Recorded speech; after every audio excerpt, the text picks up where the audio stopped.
BJP ನಾಯಕ B L Santosh ವಿರುದ್ಧ ಆರೋಪಕ್ಕೆ ಸಂಬಂಧಿಸಿದಂತೆ ಸಮನ್ಸ್ ನೀಡಿದರೂ ನಿನ್ನೆ ವಿಚಾರಣೆಗೆ ಹಾಜರಾಗದ ಹಿನ್ನೆಲೆಯಲ್ಲಿ ಇಂದು ಗುರುವಾರ ಬೆಳ್ತಂಗಡಿ ತಾಲೂಕಿನ ಉಜಿರೆಯಲ್ಲಿರುವ ಮಹೇಶ್ ಶೆಟ್ಟಿ ತಿಮ್ಮರೋಡಿ ನಿವಾಸಕ್ಕೆ ಪೊಲೀಸರು ಹೋದ ಘಟನೆ ನಡೆದಿದೆ.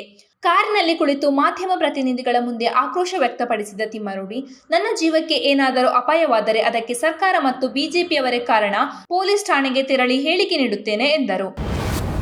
ನಾಡಹಬ್ಬ ಮೈಸೂರು ದಸರಾ ಮಹೋತ್ಸವದಲ್ಲಿ ವೈಮಾನಿಕ ಪ್ರದರ್ಶನ ಆಯೋಜಿಸಲು ಅನುಮತಿ ನೀಡುವುದಕ್ಕೆ ಮುಖ್ಯಮಂತ್ರಿ ಸಿದ್ದರಾಮಯ್ಯ ಅವರು ರಕ್ಷಣಾ ಸಚಿವ ರಾಜನಾಥ್ ಸಿಂಗ್ ಅವರಿಗೆ ಧನ್ಯವಾದ ತಿಳಿಸಿದ್ದಾರೆ. ಮೈಸೂರು ದಸರಾಗೆ ತನ್ನದೇ ಆದ ಇತಿಹಾಸ ಇದೆ. ನಾಡಹಬ್ಬ ದಸರಾ ನೋಡಲು ಲಕ್ಷಾಂತರ ಜನರು ಬರುತ್ತಾರೆ.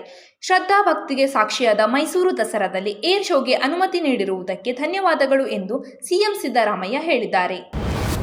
ಕರ್ನಾಟಕ ಹಾಗೂ ಮಹಾರಾಷ್ಟ್ರದಲ್ಲಿ ಕಳೆದ ಕೆಲ ದಿನಗಳಿಂದ ಭಾರೀ ಮಳೆಯಾಗುತ್ತಿರುವ ಹಿನ್ನೆಲೆ ಕೊಯ್ನಾ ಜಲಾಶಯಕ್ಕೆ ನೀರಿನ ಒಳಹರಿವು ಹೆಚ್ಚಾದ ಹಿನ್ನೆಲೆ 1,00,000 ಕ್ಯೂಸೆಕ್ನಷ್ಟು ನೀರು ಬಿಡುಗಡೆ ಮಾಡಿದೆ. ಈ ಮೂಲಕ ಬೆಳಗಾವಿ, ಚಿಕ್ಕೋಡಿಯ ನದಿಗಳು ತುಂಬಿ ಹರಿಯುತ್ತಿದ್ದು ಪ್ರವಾಹದ ಭೀತಿ ಎದುರಾಗಿದೆ. ಮಹಾರಾಷ್ಟ್ರದಲ್ಲಿ ಕಳೆದ ಕೆಲ ದಿನಗಳಿಂದ ವರುಣ ಆರ್ಭಟಿಸುತ್ತಿದ್ದಾನೆ. ಈ ಹಿನ್ನೆಲೆ ಕೃಷ್ಣಾ ನದಿ ಉಕ್ಕಿ ಹರಿಯುತ್ತಿದೆ. ಅಷ್ಟೇ ಅಲ್ಲದೆ ಚಿಕ್ಕೋಡಿಯ ಉಪವಿಭಾಗದ ಕೃಷ್ಣಾ, ದೂದಗಂಗಾ, ವೇದಗಂಗಾ ನದಿಗಳು ಅಪಾಯ ಮಟ್ಟ ಮೀರಿ ಹರಿಯುತ್ತಿದೆ. ಕಳೆದ ಒಂದಷ್ಟು ದಿನಗಳಿಂದ ರಾಜಕೀಯ ಪ್ರವೇಶ ಕುರಿತು ಆಸಕ್ತಿ ಇದೆ ಎಂದು ಕೆಲವು ಸಂದರ್ಶನಗಳಲ್ಲಿ ಹೇಳಿಕೊಂಡಿದ್ದ ಲಾಯರ್ ಜಗದೀಶ್ ಇದೀಗ ಮುಂಬರುವ 2028ರ ವಿಧಾನಸಭಾ ಚುನಾವಣೆಗೆ ಸ್ಪರ್ಧೆ ಮಾಡೋಕೆ ಖಚಿತವಾಗಿದೆ.